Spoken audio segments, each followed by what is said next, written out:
ലാലേട്ടന്റെ പേരും കാര്യങ്ങളും ഇതൊക്കെ വെച്ചിട്ട് തന്നെയാണ് ഈ പടം ഇവർ പ്രൊമോഷൻ ചെയ്തിട്ടുള്ളത്. പക്ഷെ എന്ന് പറയുന്ന സീന് പറഞ്ഞെന്ന് പറഞ്ഞ പടത്തിന്റെ ആ ഒരു കണ്ടന്റ് എന്താണെന്നാണ് നമ്മൾ മെയിൻ ആയിട്ട് നോക്കേണ്ടത്. അവർ എന്താണ് അതിന്റെ കഥാകൃത്ത് പറയാൻ ഉദ്ദേശിക്കുന്നത്, അതവിടെ കൺവേ ചെയ്തിട്ടുണ്ടോ എന്ന് മാത്രം നോക്കിയാൽ ഏതാണെങ്കിലും.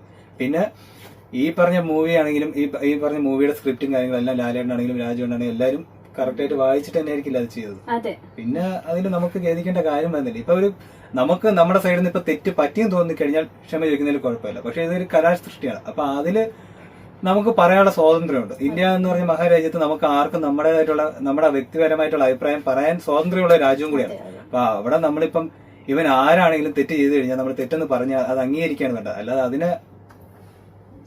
അത് എന്റെ തെറ്റല്ല എന്ന് പറഞ്ഞ് തള്ളിക്കളയുന്നത് ശരിയായതല്ല. അതാണ് അഭിപ്രായം. അതെ. ഓക്കെ, അപ്പൊ എന്തായാലും ഇത്രയും വിലപ്പെട്ട സമയം ചെലവഴിച്ചതിന് താങ്ക് യു സോ മച്ച്. പുതിയ നല്ല പ്രോജക്റ്റുകൾ ഉണ്ടാവട്ടെ പ്രതീക്ഷിക്കുന്നു. ശരി, താങ്ക് യു.